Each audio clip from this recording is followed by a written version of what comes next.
أعوذ بالله من الشيطان الرجيم بسم الله الرحمن الرحيم وما أرسلناك إلا كافة للناس بشيرا ونذيرا۔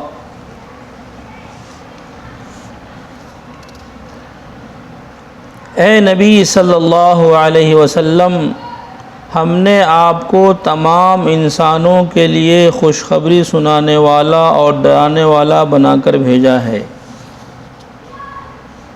تمام انسانوں کے لیے، چاہے وہ جس زمانے میں بھی ہو، کسی بھی ملک کا ہو، سب کے لیے خوشخبری سنانے والا اور ڈرانے والا بنا کر بھیجا ہے۔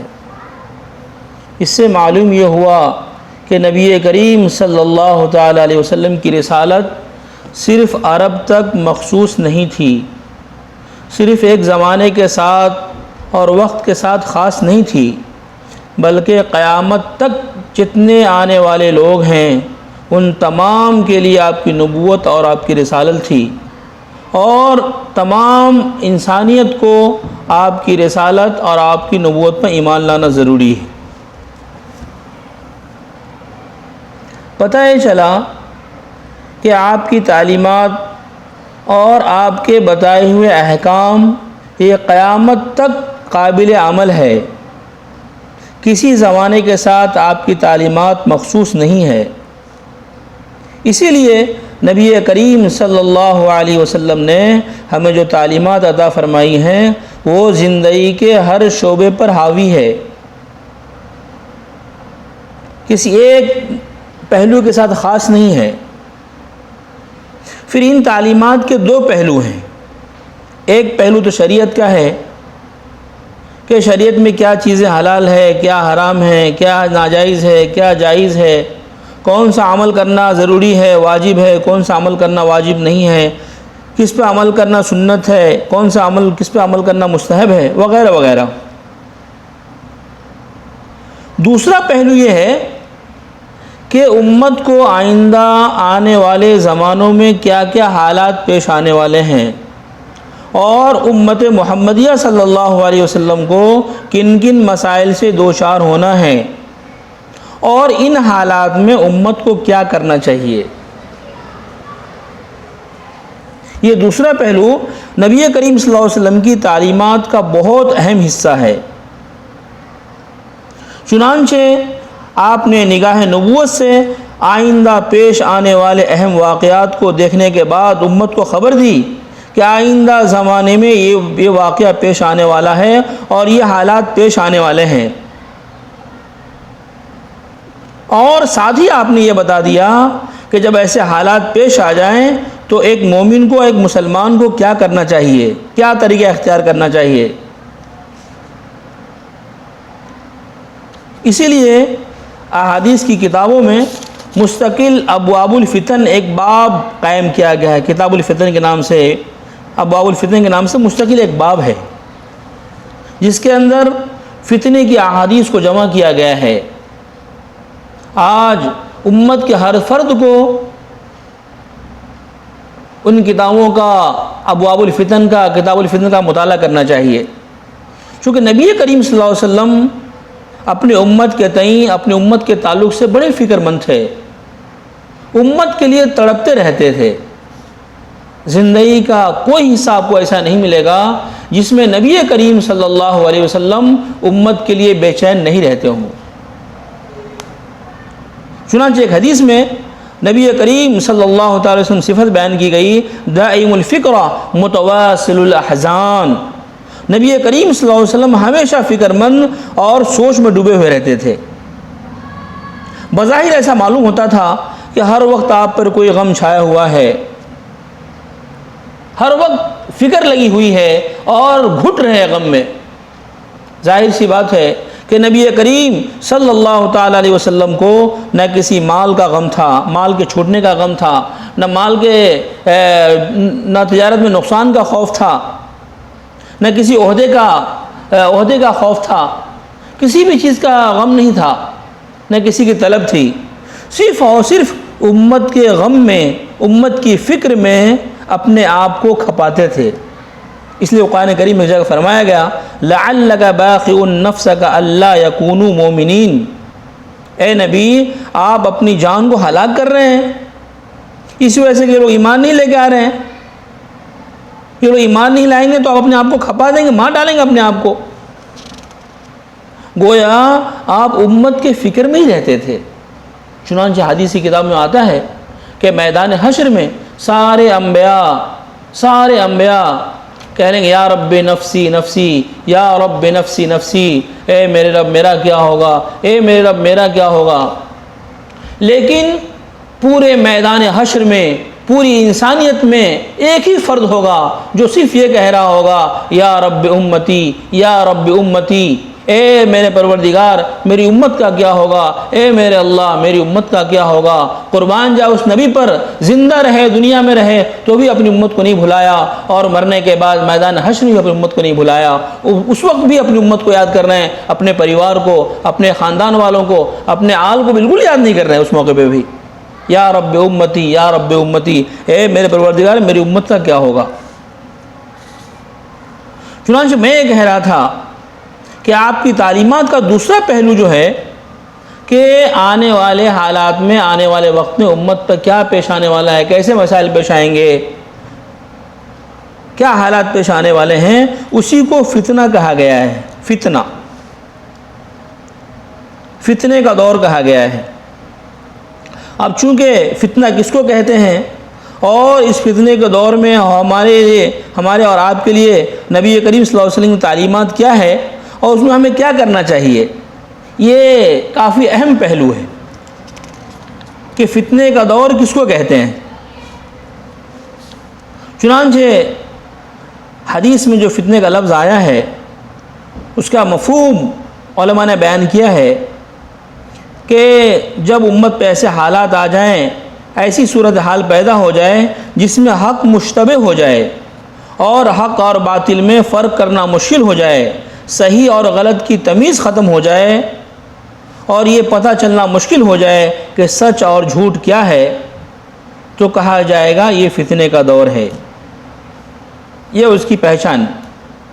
اسی طرح معاشرے میں گناہ، زناکاری، فسق و فجور اور نافرمانیاں عام ہو جائے تو اس کو ہی فتنہ کہا جاتا ہے۔ اسی طرح جو چیزیں حق نہیں ہے، صحیح نہیں ہے، اس کو حق سمجھنا، یہ بھی فتنے کا دور ہے۔ آج ہم آئے دن مشاہدہ کرتے رہتے ہیں اور ہمارے سامنے کوئی نہ کوئی ایسے واقعات پیش آتے رہتے ہیں، کوئی آدمی غلط کام کر رہا ہے، غلط چیزیں کر رہا ہے، آپ اس کو کہنے کے لیے جائیں کہ بھائی صحیح نہیں کر رہے آپ، کہے میں صحیح ہوں، میں فلاں جگہ سعودی میں نماز پڑھ رہا تھا، سعودی میں تھا تو سعودی والے ایسا کر رہے ہیں۔ گویا اپنے غلط چیز کو صحیح ثابت کرنے کی کوشش کر رہے ہیں اور صحیح کہہ رہے ہیں، یہ بھی فتنے کے دور کی نشانیاں ہیں۔ اسی طرح جب دو مسلمان آپس میں لڑ پڑیں اور ایک دوسرے کے خلاف برسر پیکار ہوں، ایک دوسرے خون کے پیاسے ہوں، اور یہ پتہ چلنا مشکل ہو جائے کہ حق پر کون ہے، باطل پر کون ہے، تو یہ بھی فتنہ ہے، یہ بھی ایک طرح کا فتنہ ہے۔ نبی کریم صلی اللہ علیہ وسلم نے فرمایا کہ جب دو مسلمان تلواریں لے کر آپس میں لڑنے لگیں تو قاتل اور مقتول دونوں جہنم میں جائے گا۔ ایک صحابی نے سوال کیا، اے اللہ کے رسول، قاتل کا جہنم میں جانا تو سمجھ میں آتا ہے، اس لیے کہ اس نے ایک مسلمان کو قتل کیا ہے، لیکن مقتول جہنم میں کیوں جائے گا؟ جو قتل کیا گیا وہ تو بیچارہ مظلوم ہے، وہ جہنم میں کیوں جائے گا؟ نبی کریم صلی اللہ تعالی علیہ وسلم نے جواب میں فرمایا، مقتول اس لیے جہنم میں جائے گا کہ وہ بھی اسی ارادے سے ہتھیار لے کر نکلا تھا کہ میں اس کو قتل کر دوں گا، اس کا داؤ چلتا تو یہ بھی قتل کر دیتا، لیکن سامنے والے کا داؤ چل گیا اس لیے اس نے قتل کر دیا۔ ان میں سے دونوں میں سے کسی کی نیت بھی اللہ کو راضی کرنے کی نیت نہیں تھی، بلکہ دنیا کے لیے، دولت کے لیے اور سیاسی مقصد کے لیے لڑ رہے تھے، اور دونوں ایک دوسرے خون کے پیاسے تھے، لہذا دونوں جہنم میں جائیں گے۔